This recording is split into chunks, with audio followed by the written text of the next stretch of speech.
Hello, mate. What up? What up? You all right? Episode 19. Hey. 19? We're getting good at this. We're getting really good at this. We're getting so good at this that we've blown up in Belgium. Shout out to Belgium. Shout out Belgium. I don't know where on what platform you're listening at, but shout out to you. Please comment or like message me and let me know where you're listening from.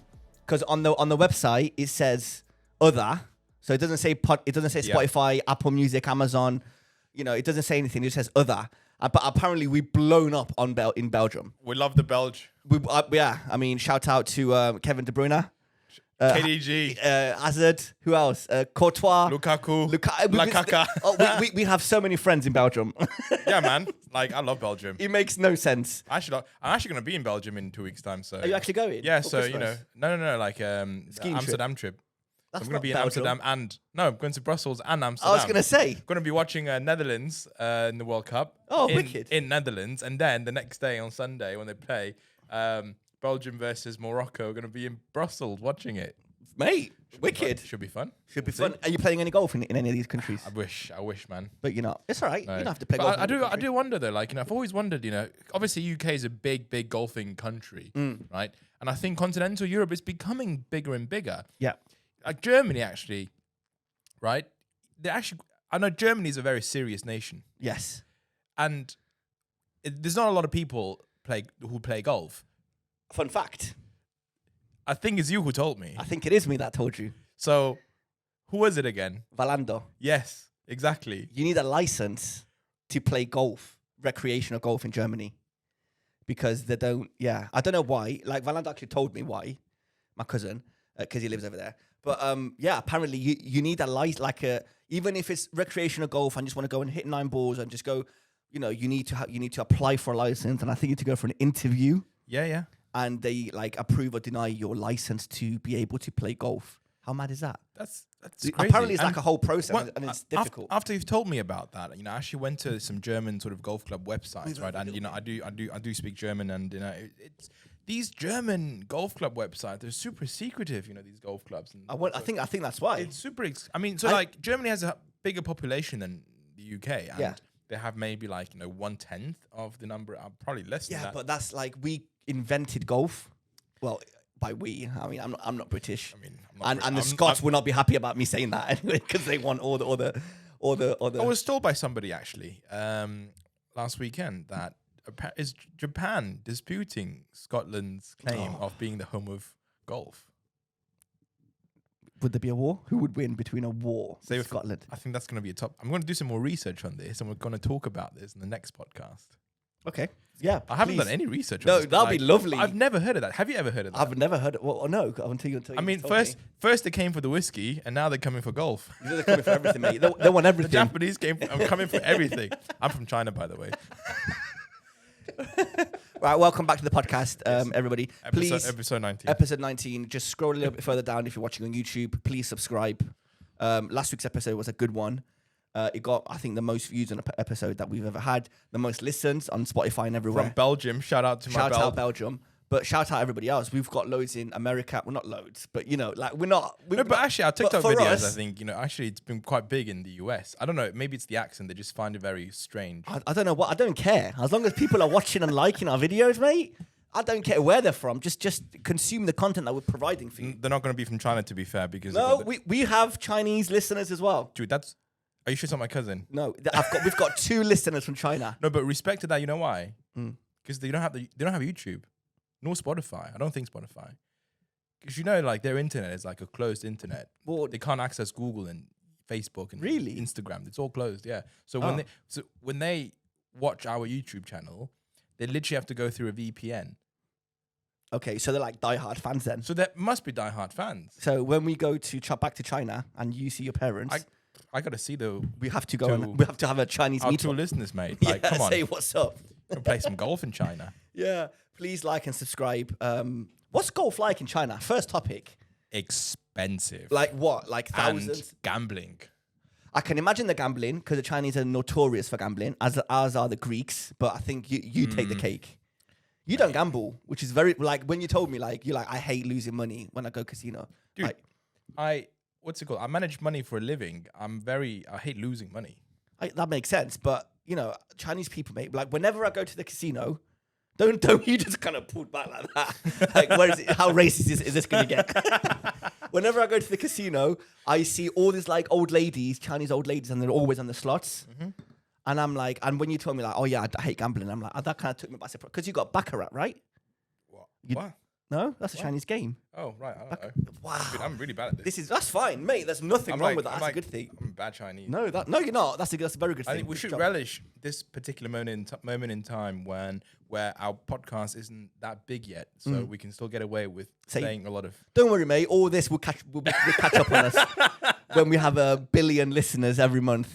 They were like, do you remember in episode 19 when they're talking about the gambling Chinese? The gambling Chinese. Yeah. That's racist. Remember like 2 episodes ago, we were talking about the LPGA and I said LGBT. Yeah. Mate, Sex. No. The worst thing I said to you on yesterday when we played golf. Oh, so bad. That's not even going to show in the podcast. But anyway, we played golf for the first time in like ages. We played golf, and we had a great time. We played decent. I think you beat me. You played great to start with. Yeah, I almost making a birdie on the first hole. Yes, and I made like a triple bogey or something. Wait. Keep in mind it was foggy. Like we couldn't start playing golf at the allocated slot, which was 8:30 in the morning. We started booked a tea time at 8:30 at my club, and so for the first time ever, I think. I woke up a bit early for that. I didn't just wake up like 20 minutes. You were there for like 8 o'clock. So I was there for 8 o'clock. I was there obviously earlier. Obviously he was there since 7 o'clock. Wanted to go to go to the greens, check out the greens, walk around, see where the pin locations are. Walk at hole 18, looking at the pin locations. You know, touch the grass and seeing the conditions of the grass and the wind and everything. Yeah. And then I called him at like 8 o'clock before I arrived. Like, mate, have you seen this weather? We're not going to be able to play. You know, you couldn't see anything. No, it was really bad. It was like 50 meters visibility or something like that. Yeah, it was very, very foggy. So obviously, like, when we got there, and apparently some people teed off. They teed off, and because when I went there, I was like, yeah, of course we're going to play, because I'm literally looking at people tee off or play. Yeah. And then I went to the clubhouse, and I went to pay, and there was like, yeah, don't pay yet, because you might not play. I'm like, why? He goes, oh, it's so foggy. We need to wait for the first greenside bunker. I know why they played. Because they were the first group. And the clubhouse was closed. Makes sense. That makes sense. That I literally just clicked. There we go.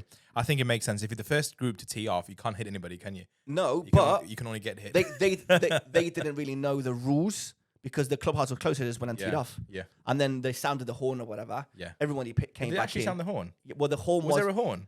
I saw the horn on the desk of the pro shop. I've never seen the horn before. Yeah, it was literally there, and I was like, oh, I'm surprised I wouldn't hear it. Nice. But yeah. Okay. Cool. And then we ended up starting like 45 minutes later. It was still foggy. It was still foggy. Yeah. I'm surprised they let us play, to be honest. The best stat of the day: I lost 1 ball. Chenji lost 0 balls. And it was a foggy day. It was the worst conditions for golf. It was the best condition to lose a ball, and we didn't lose any balls. Now, okay, that is like correlation doesn't mean causation. And I think the reason why is, you know how we usually take a driver out? We took the 4-iron and the 5-iron out. Yeah, but it doesn't mean they're going to go straight. Well, yes, they did. My tees, my driving off the tee or whatever, they were banging. Oh, yeah, they were banging. But my chipping was it was dire. It was horrible. My putting was very average. It wasn't great. It was okay. I had a few 3 putts, but my chipping was I lost so many shots. You started off so well. I did. Like a par. Yeah. That could have been a birdie, easy birdie. I parred the first 2 bogeys. And then the second one, you had a par, which is the stroke index 2, which in my opinion is actually stroke index 1, but only because obviously the front 9 has to be even number stroke index. Yeah. Hardest hole in the course in my opinion. And you made par. Yeah. And I made like double bogey. And then it all went downhill. And then it all went downhill. Kind of went downhill for you. You kind of pulled it back. I think I finally found my swing back. Yeah. My irons were great. They were going like far. They were going really well. Oh, the 4th hole, the par 3. That was lovely. Oh my god, that was mate. Lovely. My distance, it was 100 and what was it, like 100 and, you know your course better than me, mate. 140 yards that hole. Was that all it was? Wait, which one? Which one do you mean? The one where I landed it like and it spun back. That was the 11. That was the 11. Yeah, that one. That one. That's the par 3 in the back 9. Yeah. And I got it. It was the perfect distance. We got 100. That was 180 yard par 3. Yeah, and I got a 6-iron. Got a 6-iron. And I smoked my 6-iron. Absolutely beautiful. Yeah, and it kind of was like a nice little fade. And I was like, oh my god, Chenji, I think this is going in. And it landed perfectly. I don't think you said it. I told you that's going to go in. No, that's what you said, and I was like, no, mate. Like, it's good. It looks good, but I don't think it was online to be in the hole. And it landed perfectly online with the hole, but it was like 2 feet away, and then it kind of spun back. And I was like, had like a 10-foot putt. Like, how do you spin? How do you spin that much with a 6-iron as well? I have no idea. It was so nice. I did hit some good shots. We had some great shots. We had a great laugh. We just started messing about. It was just really fun because we weren't keeping scores. No, it was just match play. We were just keeping like match play. Whoever got the hole, we're playing the same handicap anyway. So, just had a really good time. No, it was a lot of fun. Didn't really lose any balls. I think. No. How did you lose a ball again? It was like on the. I think I just hooked it, and I was like, I can't be asked to go look for it, mate. It's only at Kirkland. Yeah, it's that's right. Foggy. Exactly. So you didn't even bother looking for it. Nah. So if I went, I probably would have found it, but I just couldn't be asked. Yeah, exactly. Yeah. It was only I'm losing one ball. It's a good day out. But we filmed some good content actually. Yeah, we have a. It was just like because we were teeing off, and we had it. So, the pro at my club owes me like 9 holes. Oh yeah, of course. Of buggy because I paid for like 18, but only played 9 this one time in the summer, like 5 months ago. So I said, okay, yeah, I mean, just take a buggy, just can't be asked. Yep. I think. Also, I think we miscommunicated. I think you were like, "Oh, can we have a trolley?" For some reason, in my head, I was just thinking about buggy already. I might have said a buggy. Maybe I don't know. I don't know. So yeah, we just got a buggy, right? And I'm pretty sure people were looking at me weird. It's like, why is Chenji driving a bloody buggy? He's not disabled. Sorry, but I could have been. I could have been injured. Yeah, sure. So they don't know that. Yeah. But I wasn't. Yeah, but we had a good time. But it was a good time, and then we're obviously really, really quick. There were 3 people teeing off in front of us, and I'm actually really. Like a lot of respect, so I know the guys over there. They're quite high handicappers, right? But they were so quick, weren't they? Yeah. And we kind of couldn't keep up. Like anyway. we couldn't, and we weren't really looking for balls because we didn't lose any balls, and we were. They weren't the longest shots in the world, but we found them. We were just running into the balls, kind of thing. So like the 3-ball were almost quicker than us too in a buggy. Yeah. So that was quite good. But obviously, we made up for a lot of distance between the group of 2 ladies behind us, and. So we were just like, okay, so while we're waiting for the guys in front to finish, nearest to the pin, got some time. Yeah. So we're playing, nearest to the pin. Some we putts, were playing extra putts, and then I think on the 8th we did a 1-on-1. Yeah. Which now don't give the results. Okay. Don't give the results. So watch our video. We're gonna create some video, our first sort of one-on-one match play. We don't have a name for it. We don't have a name for it yet. So I said the idea is. We're gonna have a match play competition, but what it's gonna be? It's gonna be 18 holes from 18 different golf courses, and whoever wins at the end of the thing, right? Yeah. And we recorded one. It's gonna be like a 1-minute video on our joint TikTok. Yeah, and I think it was just like a spur of the moment thing as well. It was, right? Wasn't it? It was like I think we both had a decent hole. Yeah. On the 7th. Yeah, we did, and we're like, so the next one, we're just like, it was a short par 4. Let's just record something. See what comes out. Let's do a vlog and for a hole. So it's like a 1 minute 20 video, nice and quick for TikTok. Yeah. Go watch it. Rice and Slice. We'll have a bit of a commentary about what's in my head. I think we're going to record it. We're going to record it after this podcast. Actually, just kind of like in what was in my head because you hit it really good, but it didn't. Anyway, go see the video. Go Rice and Slice podcast on TikTok and on Instagram. Right. Shall we get into the first thing? Go on. The first thing I want to talk about. Right. Wait, what do you mean first thing? So everything we talked for Sorry, in the last 20 minutes was like nothing, meaningless. That was like Are you saying our golf intro trip together was like completely meaningless? No, of course, mate. It was just like a easing into the podcast kind of thing. Dude, we haven't played golf in so long, and I wanted to talk more about it. I was very happy we got to play golf. I was really happy, but you know what I wasn't so happy about? We didn't have a drink afterwards. We didn't because I was rushing. But I tell you what though, I was like, did you have a drink by yourself? No, I didn't. I don't believe you. Do you have a chip cob? No, I didn't. You didn't just have left. anything. I just you left. I'm so sorry. I left. I'm sorry. No, Normally we have which is a really drink. good. Then I cleaned my house. Okay. Got some stuff done. There you go. Felt healthy. There we go. Lost some weight. No, perfect. So Absolutely, she's brilliant. thanking me. You shouldn't say. Cheers, mate. No more beers. No more. Well, for now, up until next week. For 2 business days. For 2 business days. Yeah, I had to leave. I had a christening to get to, which I missed, by the way. But it is what it is. So you could have stayed in for a drink then. I could have, yes. Anyway, and I got home and nobody was ready. I was ready before everybody else. Anyway. Enough about that. I'm disappointed, but not surprised. Yes, exactly. Same. A couple of weeks ago, I played with Stel, and while I was playing, I teed off. I used my driver for the first time. By the way, we played golf yesterday together. We didn't use a driver once. No, we did. Yes, sorry. rephrase. I didn't use my driver. I used Chenji's Yeah, you driver, used my driver on the 17th for the first time ever, and I actually smoked that stealth. I mean, you smoked it twice.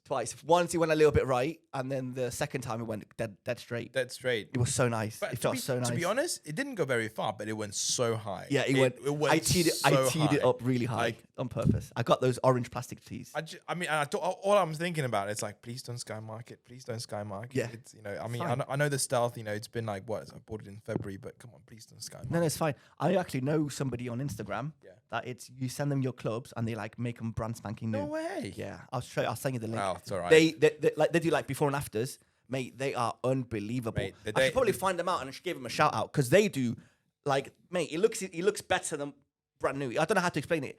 It doesn't matter if it could be like a 25-year-old club and they refurbish it and make it look brand spanking new. That's brilliant. So when it's time for me to sell my current driver, which I will, because I am in the market for a new driver. Are you gonna get the new ping?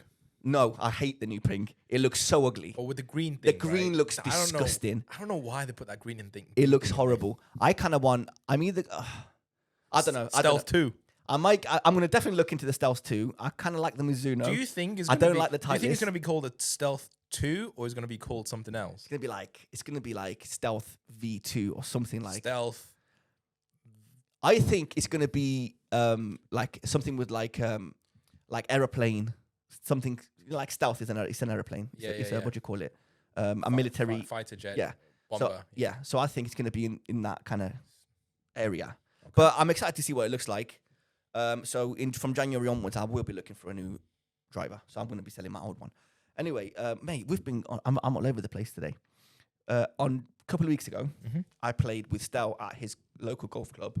And I used my driver. I completely sliced this ball and it went into the other fairway. So I'm going very shy and embarrassed to go and go find my ball. And I run into 3 old boys and they're playing. And my ball they were coming towards me. I was going towards them and they were shooting the ball towards me, obviously. So I had to wait for them to hit their ball before I can hit mine. And we kind of crossed paths. And I got talking to one of the old boys. He must have been 75, 80 years old. And he goes to me, "Oh, yeah, we're having a good time today. We just got 4 clubs and a putter." And I'm like, "Oh, really?" He goes, "Yeah, it's just that time of year. We don't need many clubs. You have to carry at his club. You can't use a buggy. You can't use a trolley or whatever." So that just to make our lives easier and to keep it light, we're just using 4 clubs and a putter. So my question to you is, Chenji, what would your 4 clubs and a putter would be? Good question. Very good. I think it's a very good question. It's a brilliant question. I think, in a way, when we played on Sunday, we used 4 clubs. Kind of used 4 clubs, almost. So I used a 4-iron basically off of every single tee shot apart from par 3. So par 4, par 5, my 4-iron, right? Because I was hitting it quite. First 2 times it wasn't great, but then became quite consistent with it, hitting it 210 yards ish, 4-iron. So I would take my 4-iron, right, for the tee shots. I will take my 7-iron. I think it's just classic. Okay. Standard. I will take a pitching wedge. Okay. And I'll take a 60-degree wedge. Okay. I only agree with you on one. Barely, though. No way. So I would take my hybrid. Yeah. I would take my 8-iron. Yeah. So big gap. That's a huge gap. Very big gap. But I can grip down on my 4 hybrid and I feel quite confident with my 4 hybrid. Okay. And I can flush my 8 hybrid. My 8-iron if I need to. But I will take my sand wedge. And I'm missing one. Maybe my 60. But I don't really use my 60 that much. I was debating about the 60, to be honest, because you would take your pitching wedge. I think for you, definitely you don't need it because you have the sand wedge already, which is 56 degrees. It's like a waste. But for me, you're right. I can't really hit my pitching wedge out of a bunker if I end up in the bunker, can I? No, you can't. So I need something that would a higher loft. I would go sand wedge then, not the 60 degree. So you would go with a hybrid, your 8-iron, your sand wedge. So you got one more. I got one more. I don't want one more. I've got a pretty decent gap there. I don't want one more. Dude, from your hybrid when you hit it well, it's 240 yards. Yeah. And your 8-iron, it's 160 yards. Mate. Okay. That's a big gap. Okay, forget the 8-iron then. I take my 6 iron. But you're not really good with your 5. You're not very consistent with your 5 as well. No, but when I hit my 5, I do enjoy my 5. To be fair, I think this challenge is usually like 4 clubs, including a putter, right? Yes. So that makes sense. I think for you, it's perfect. So you would take your hybrid, hybrid 8 iron, sand wedge, and a putter. No, because that's only that. No, I think the 4 iron challenge is like literally including the putter, right? No, it's 4 clubs and a putter. Okay, fine. So no, but I think with 4 clubs including a putter would be okay, fine. Hybrid, 6 iron. Because this is the thing, right? You don't technically need a putter to putt. You can use the 3-wood. As I'll prove to you on Sunday. Exactly. I'd had some decent putts with my 60 with degree. 60 degree, exactly. No, but yeah, I mean, yeah. It's we should do that one day because it's 4 club challenge. 4 club challenge. You can choose to have a putter, but you also don't have to if you don't. If you want to use something else. Speaking of putters, yeah, I will bring up the conversation that we had on Sunday, and it might be a little bit weird. I said to you on Sunday, which as soon as I say you're going to remember. Yeah. What if I took my 4 iron out my bag, and I replaced it with a second putter? How is that stupid, or is that like a good idea? So I thought it was very stupid at first. I need to explain why though. So then you explained it to me, and it made absolute sense. I'm not going to say it's for everybody, but go on. It's definitely not for everybody. I don't even think it's for me, but it's just an idea. So I'm using the arm lock putter, and which is very good actually. I liked good. it. Yeah, I made a putt, and you were like £600. I'll send it to you for £600. So I use my arm lock putter, and I'm still getting into grips with it. Anything over 6-7 yards and over, I am fully confident. It's either going to be a 1 putt or it's going to be a 2 putts, guaranteed. Well, guaranteed. You know what I mean? Like 8 out of 10 times compared to what it used to be before, right? But anything from 5 feet and inwards, I cannot putt with my arm lock. I get so nervous. I feel myself not nervous. But before, when I had my ping PLD, anything from 5 feet, I couldn't miss, but I couldn't hit anything over 6 feet. So in my mind, I'm like, what if? Obviously, I think it's a pretty dumb question or pretty dumb statement. What if I had a putter for my long putts and a putter for my short putts? I know, that's when you said it. I was like, you know what? I've never, ever heard of anybody doing this, so it probably doesn't make sense. You've never seen anybody do this. Whatever floats your boat. But, I mean, there is like, well, my 3-wood. I can't remember the last time I hit my 3-wood. Because I hit my hybrid so well, I don't really need my 3-wood. No, you did try to hit it once and just hooked it all the way. Yeah. So I'm like, so why don't I just take out... it's funny, right? I got my hybrid for a 200-yard shot because I didn't have a 200-yard shot. And then I got it, and now I'm smoking that thing 230, 240 average. So, and then when I catch the hybrid, it goes 250. It goes. But I need to catch it, and normally I don't. So I'm like, okay, why don't I just take out the 3-wood and replace it with a putter, with a second putter? Yeah. But that's dumb. Please let us know in the comments below. Nope. Is that a good idea, or is that just silly? I think for the... Would anybody even notice that I would have 2 putters? Like if I'm playing with you and I've 2 other people, for example, and once I'm like getting out the arm lock and the other time, like how many times are you staring at my putter? You'd be surprised. I'm actually, yeah, because I mean, it's kind of. I don't know. It's a good question. Especially because you're like putting in a different way. Especially when you're like literally, okay, here's my long putt from like 30 feet away, and then use your arm lock, and then you go back to your bag. Imagine if I have to. Oh yeah. And then I never thought about that. You go back to your bag and be like, all right, my and then God. leaving yourself short for like literally like a 2 putter, and people think, okay, you're just gonna tap it in and like. No. Every time I go, I'm going back to my jolly, and I'm gonna pick up my little like normal putter. Every time I go to the green, I'm like walking in with 2 putters. That's kind of funny. I'm not doing that. And like especially 2 very different putters as well. No, but again, that's a good question. But like I said, I think it actually makes sense because pros will not do it because they'll be good at putting anyway. They don't but need to do it. For people like us, whose goal is to shave putts off of our strokes, off of our rounds and scores, and if this is what's going to help you get down your handicap, do it. But at one point, when you're like a 10 handicapper, like 5 handicapper, it seems a bit silly. Get rid of that second putter and Let just us know learn in how the to comments. putt. Let us know in the comments what you think about this idea. I mean, does anybody actually do it?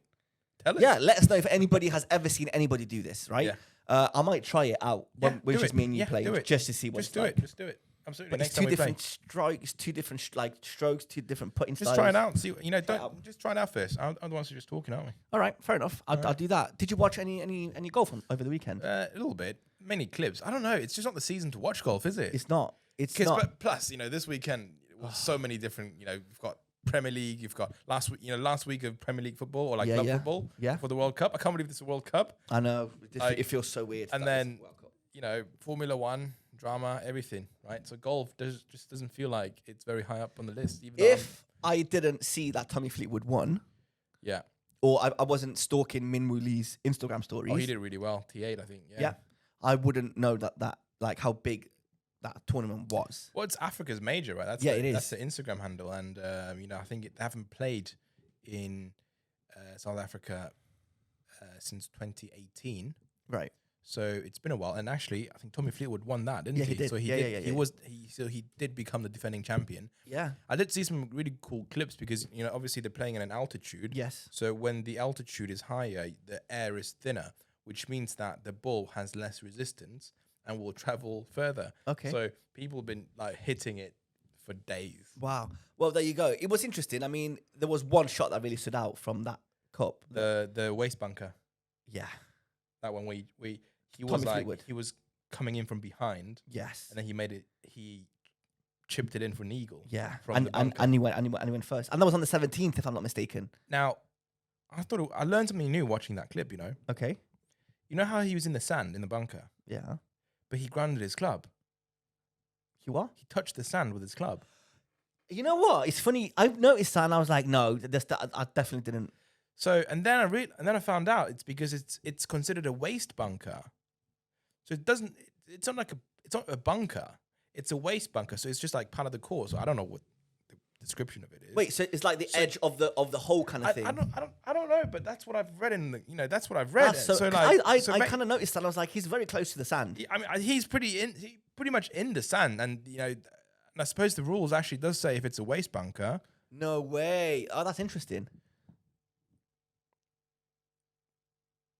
Yeah.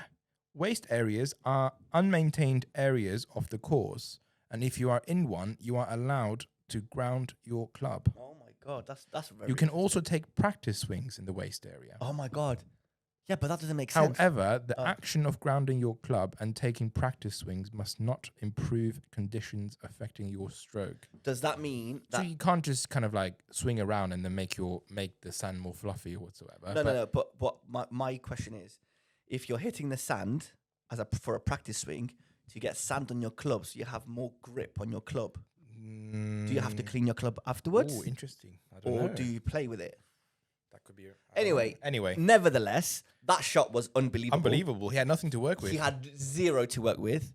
And then, like, even the commenter was like, if he gets it anywhere near the green. Yeah, that was so. Yeah. I know. It was like that. That'll be a magic I shot. think he was saying something like, "This will be a world-class shot if he gets anywhere near the green." And then, as he was finishing saying that, he just chipped it onto the green into the hole. Yeah. And then the commentators were like, "Oh, that is a world-class shot. I mean, even better than a world-class shot." It was unbelievable.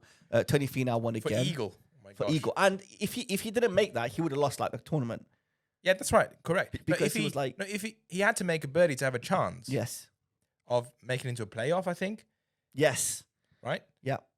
But he chipped it in for an eagle, Yes. which meant that he was actually taking a lead, and then I think was it Ryan Fox in the end that Yes. didn't make a birdie, so he just won outright.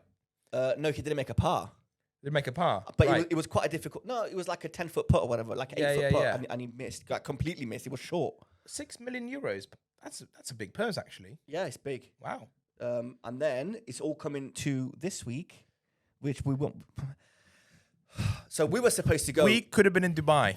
So we were supposed to go to the final of the DP World Tour, which is in Championships. Dubai at Jumeirah Golf Estate. Which Jin sent me pictures. yeah, I know he did because he showed me yesterday. I played that course. Yeah, he said.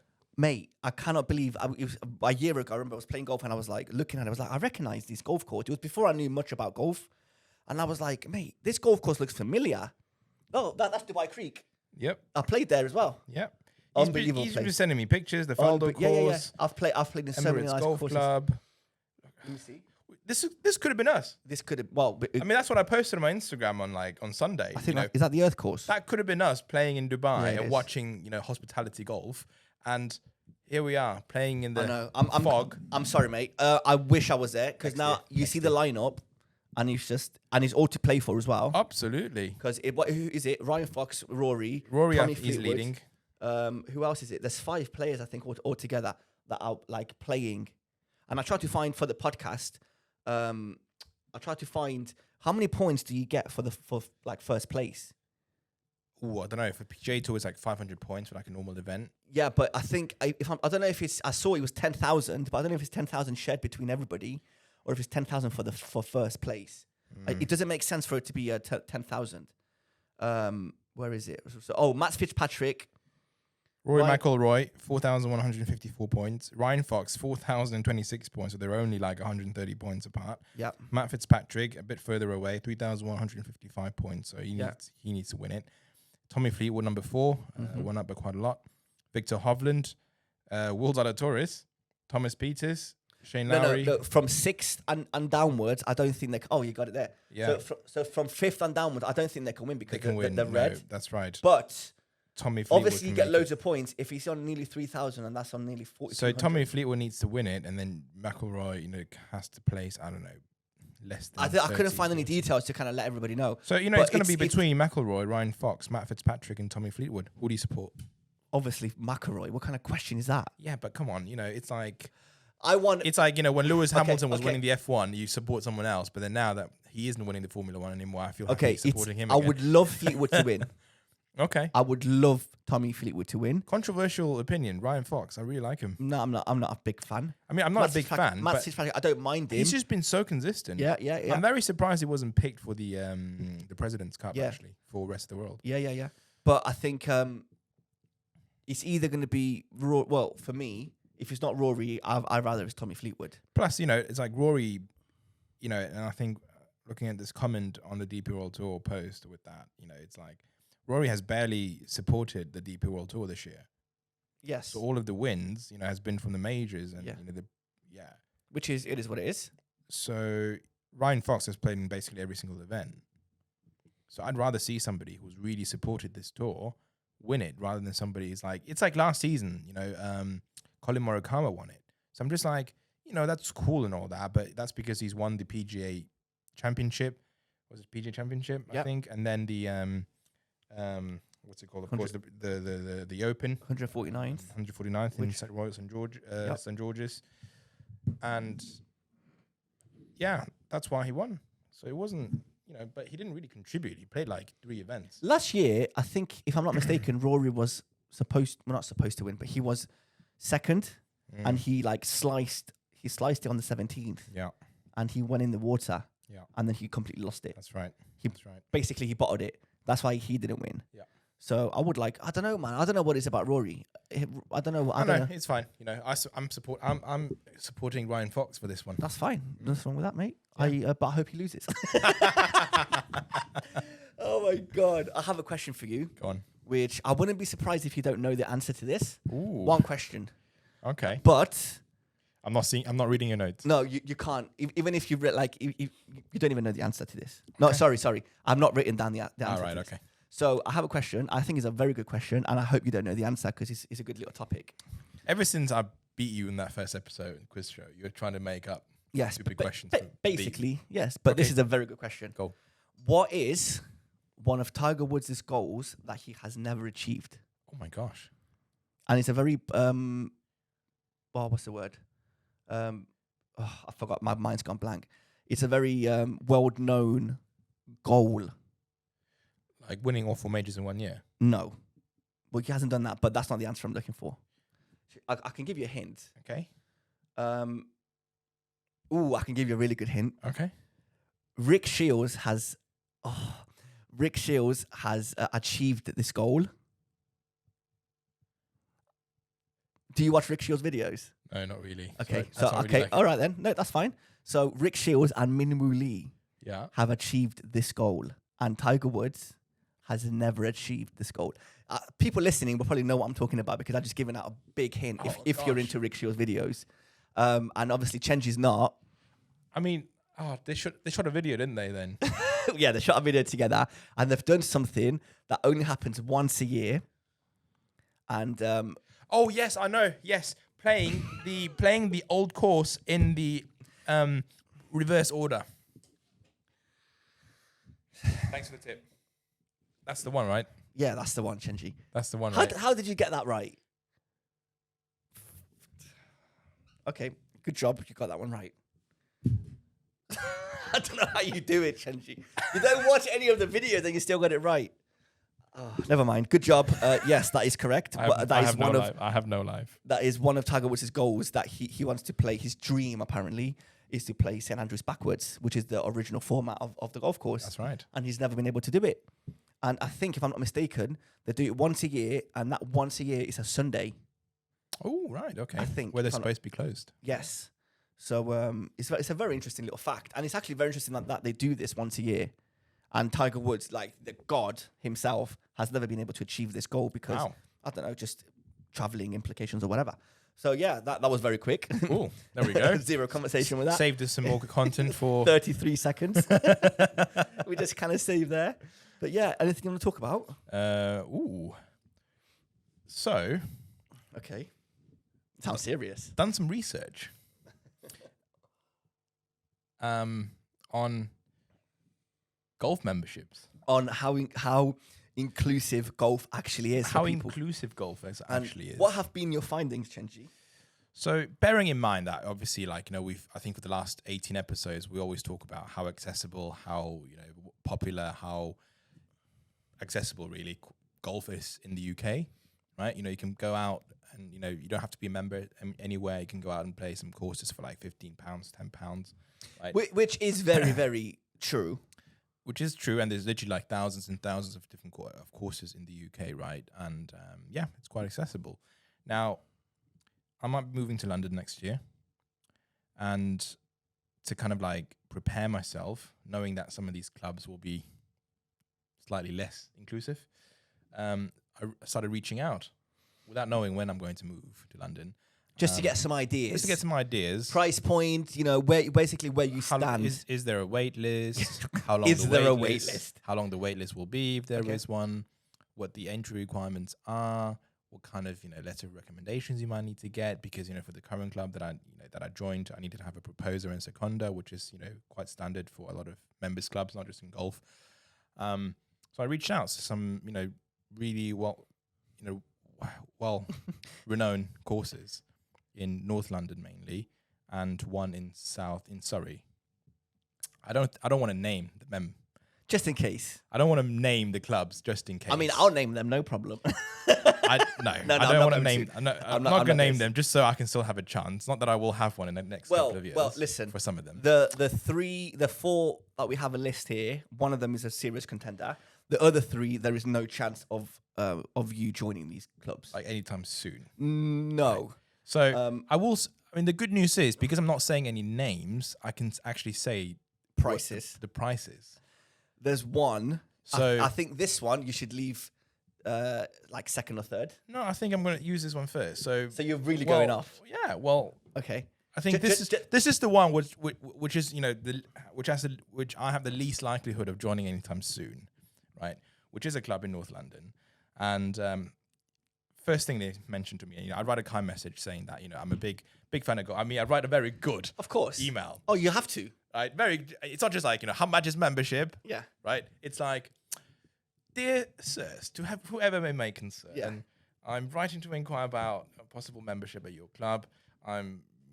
This is my passion about golf. I've only gotten into it 2 years, like many of us, you know, just write a big story about how you got into golf. And then, you know, currently I'm a 17 handicap or whatever. Do you use that voice when you're smoking a pipe? When you were writing this email? And drinking a cognac. Yes, no, I was actually, like, I had a whiskey in front of me, and then I was smoking a cigar, and okay. I was on my computer and then typing in the words. Were you did you have or did you have your servant write this letter with a feather and some ink? No, she was on annual leave. So here I was, asking, and so please find attached my membership certificate, my handicap certificate, and I would like to be considered for a membership of your club. I waited a week for this club. Took a week for them to respond, and first of all, we'd like to appreciate your application for membership. However, we do currently have a wait list, but the wait list is closed.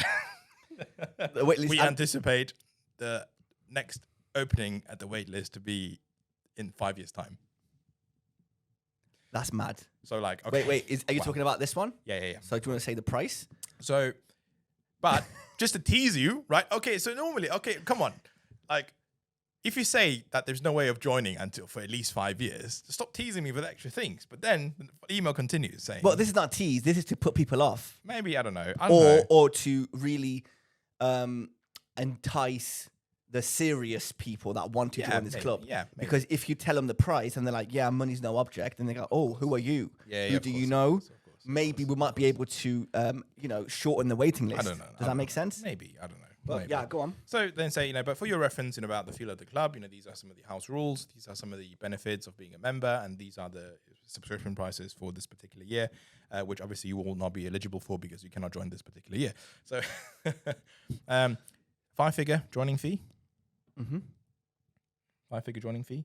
Low 5 figures. Low 5 figures. So, with starting with 1, I won't say exactly. Again, I don't want to say the exact figure, right? So, but I think a lot of these courses have 5-figure joining fees anyway. And then the annual subscription will be between £3,000 to £4,000 per year, which, to be very honest with you, is not that expensive.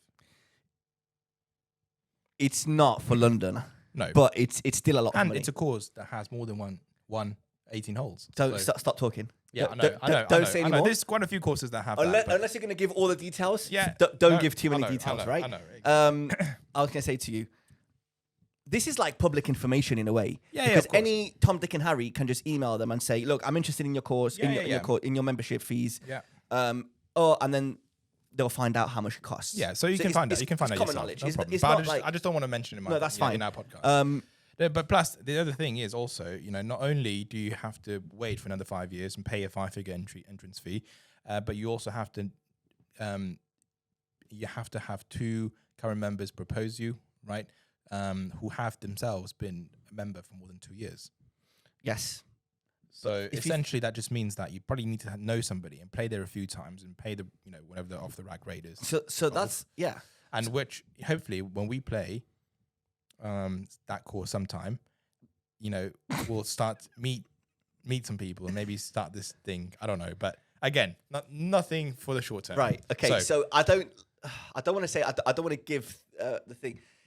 If I'm going to stop talking. We're stuck on this particular golf course for too long. Okay? Yes, I agree. I feel a bit bitter because I do really want to join that course, but it's not going to happen for 4 or 5 years. So no, unless we win Euro Millions, that's not going to happen. Still, doesn't going to happen. It isn't going to happen. Listen to this. So my question is, inflation.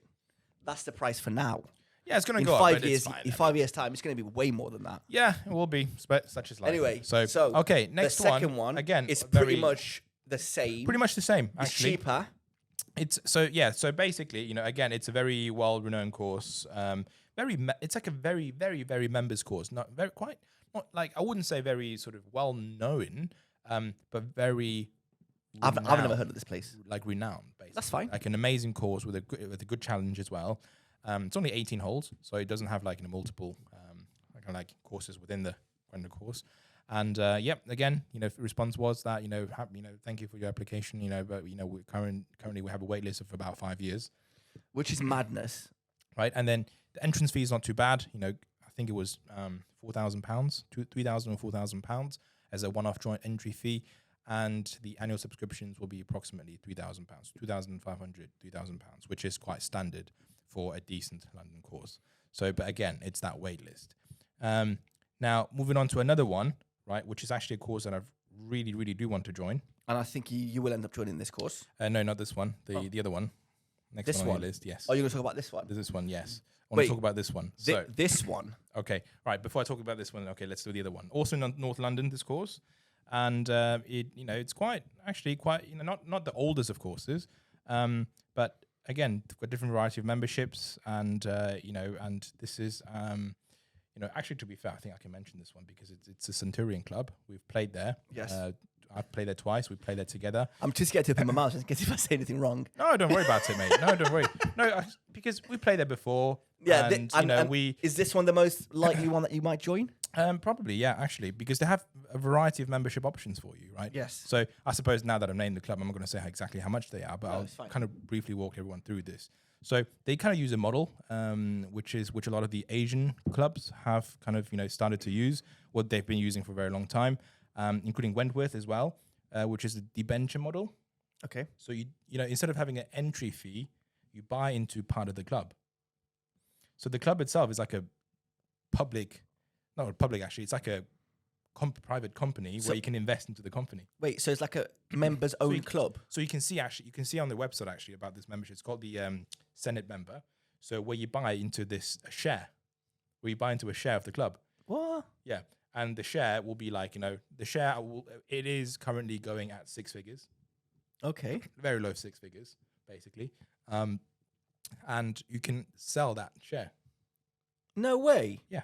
So wait, I can tell you about Wentworth, right? Wentworth basically is the same. They've started this, I think, in the UK when the Chinese guy actually took over Wentworth, like back in I forgot when exactly they took over. So he changed the model. Instead of, members joining Wentworth and paying a joining fee, they now have to buy a debenture, and a debenture will cost you starting at, I don't know, like 60, 70, 80,000 pounds. Wow. And then, and you own part of it.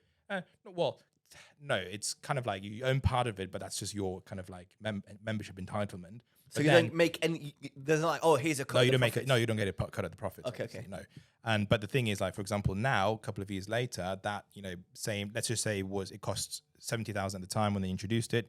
Now it costs £100,000. So if you were to leave the club, you would sell your certificates and you would have profited £30,000. But that's very interesting. I didn't know this thing existed. Centurion, same model, same in many other countries. Like in Singapore, in Hong Kong, they have this kind of model where you purchase it, and depending on markets will go down, markets will go up, go up and go down. There's a lot of demand for this particular club; it will go up. There's no demand, you have to give it a discount, right? So simple supply and demand. But then again, on an annual basis, then you can buy, you pay, a subscription fee, a couple of £1,000s, which is quite standard for London now these days. So £2,000 whatsoever per year. But they also have, another variety, which is where you pay, again, you don't have to buy into the club. You can just pay like a certificate as well to get into the club, like an entry fee. So they have both models. So one is to buy a share of the club and the other one is just to buy, just pay an entrance fee. So it's different options. It's quite interesting actually, because it is a relatively new club. So they're trying to use a different, they're trying now different economic models or business models to fund which makes sense. Such a great club. So I think and I will probably ultimately join this. This club as well, and because the debenture thing, right, also qualifies as in the UK we have a tax relief scheme, right, where you get 30% of your, it's called an EIS, where you get 30% of your income tax refunded if you invest into a EIS qualifying investment, and this one does. Oh, perfect. So if you invested £100,000 in there, you get £30,000 in tax relief. Okay, makes sense. But anyway, so that's kind of Centurion Club. But then there's one. And then there is one where I actually really, really do want to join. It's a very old club. Mate, after these requirements... A lot of history. And basically... do you want to read this? This is word for word what they said. Yes. Okay, this is word to word. Right. Now, this is a club that I should really, really, really want to join in the longer term. Mate, this will put me off so much. So this is a combination of all the requirements of the previous couple of clubs that we mentioned, right? So you have to kind of gotta wait for a bit, and then you have to obviously pay quite a big fee to get in. Now this one is actually where you need a lot of existing member rapport before you even want to apply. So you need to know 4 members of the club before applying, otherwise you will be considered an unsponsored candidate. Now, as an unsponsored candidate, you have to go through an extra step to make the application. Now, first step involves being invited for a 20-minute interview with 2 members of the general committee within the club. And then following that face-to-face interview, so it has to be in person, can't be a Zoom, you will then be invited, right? So bearing in mind that you may not pass that first stage of interview, you have to pass that first stage first, and then you'll be invited for a playing interview where you will be paired with 3 existing members to be arranged at their, obviously convenient time. And we all know actually arranging that can be quite difficult oftentimes. Yep.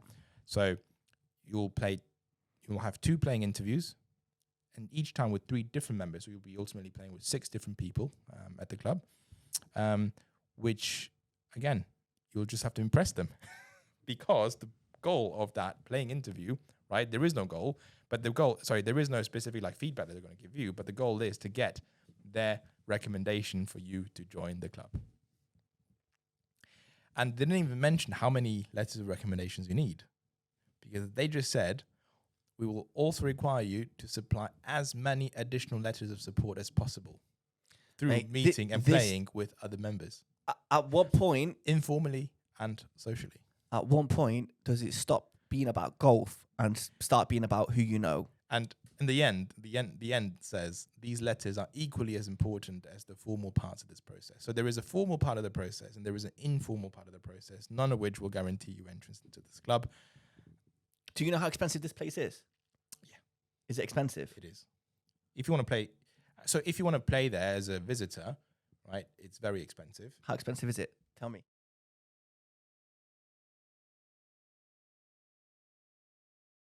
Is that all it is?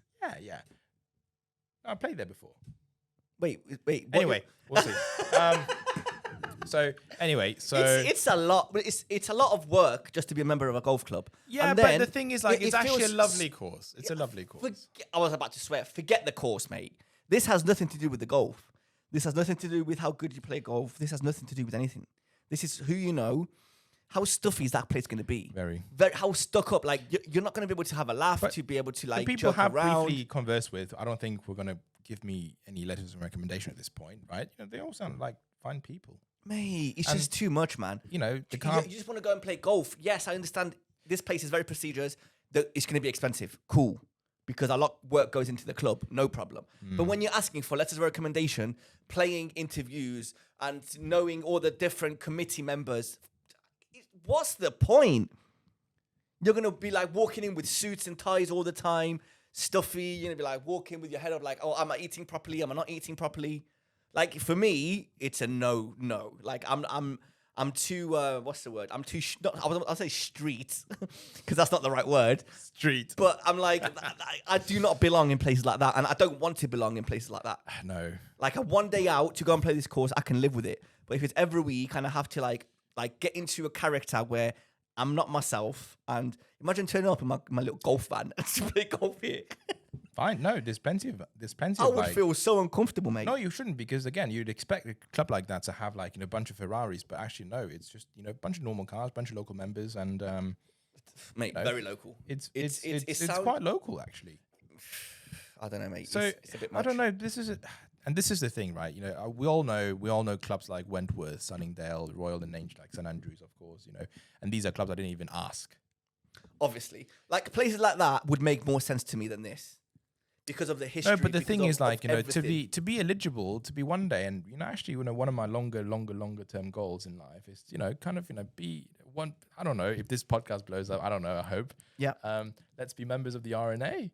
That would be incredible. That would be absolutely incredible. No, I completely agree with you. Completely agree with you. My lifelong goal is to achieve that goal, you have to start with a club like this. It makes sense, man. When we didn't play golf when we were kids, we're not going to be like, I don't know, Matt Fitzpatrick. Do you know what it is? I think it's because we're so new to golf. For us, this seems very out, like it's unachievable, and we're never going to reach this. But for somebody that's grown up around golf, maybe they already know like 20 members from this. I was about to say the club from this place, and it's going to be easy for them to get letters of recommendation. And the dad plays there, or the mum plays there, or the cousin. It's usually a connection, right? And then the thing is, like, again, it's stuff like this that I agree with you when you said that stuff like this that kind of prevent the average person who loves the game of golf to join to join a club like this. It's basically there just to kind of, you know, select members who are friends of members.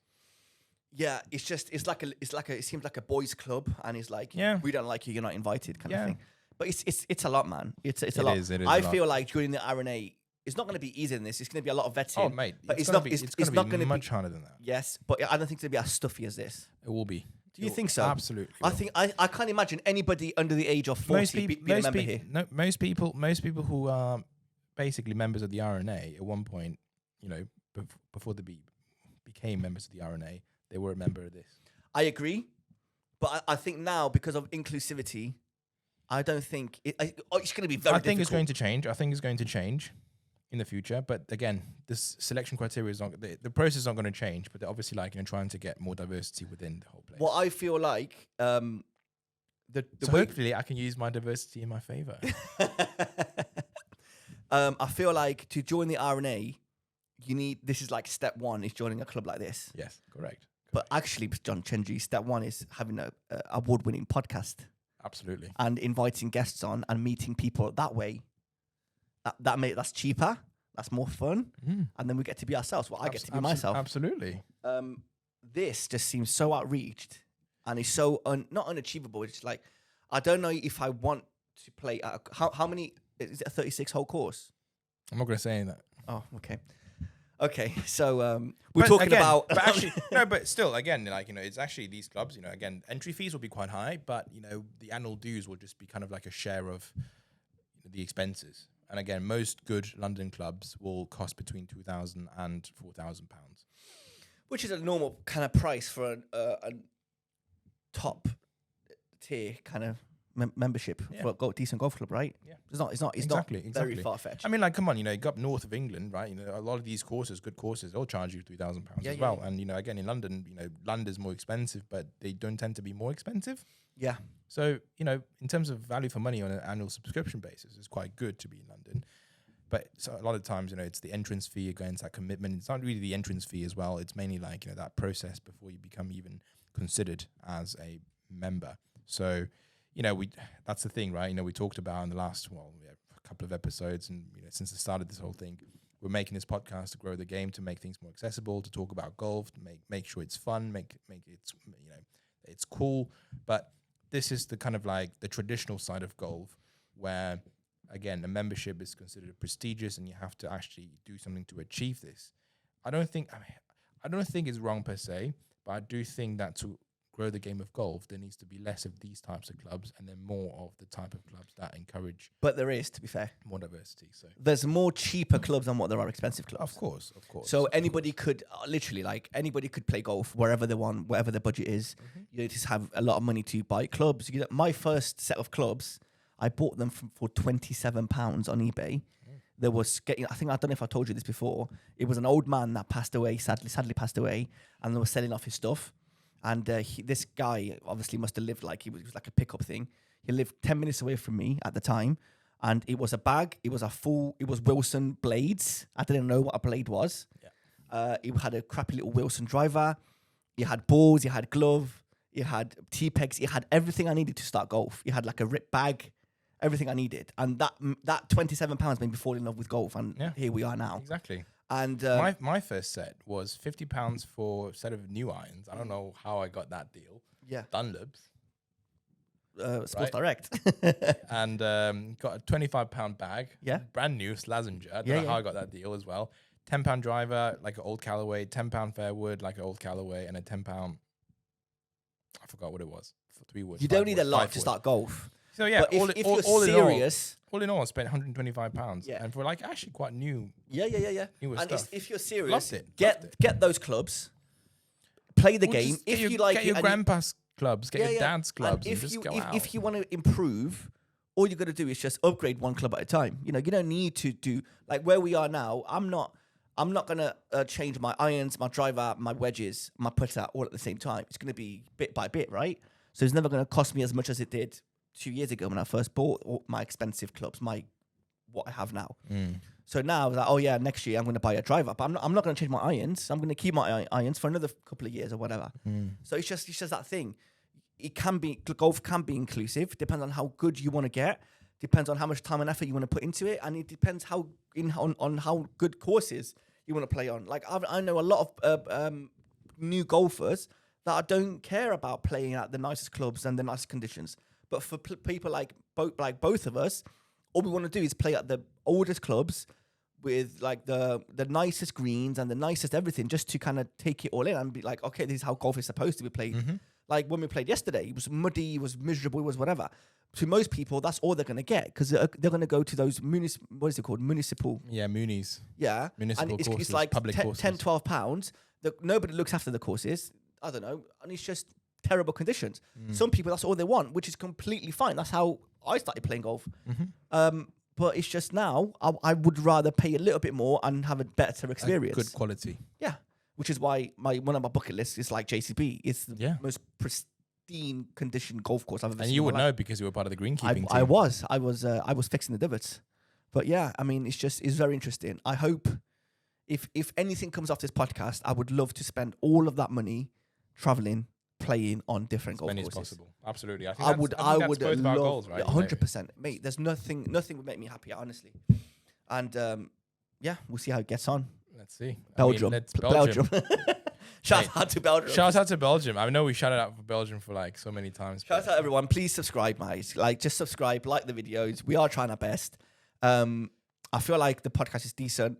It's going to get better. I can't wait for next year when the weather kind of gets a bit warmer. I can't wait for next season. I mean, this has been our first season in this podcast, right? Yeah. Can you imagine next season is even going to be better? It's going to be better because there's going to be more content. Way already. more. Like, can you imagine the first time we tried to shoot something, right? Like, in terms mate. of videos, we're just like, so we didn't know what to do. Yeah. But then, like, you know, like yesterday when we played together, we knew exactly what kind of videos to take, what kind of style it should be. Yeah. We knew the thought process behind what And what that's should make only it a going to good get thing. better. It's only going to get better. Yeah, We're going to be playing more golf courses, cool courses, well-known courses and not so well-known courses, but like hidden gems. Yes. We're going to travel around a bit more. Yep.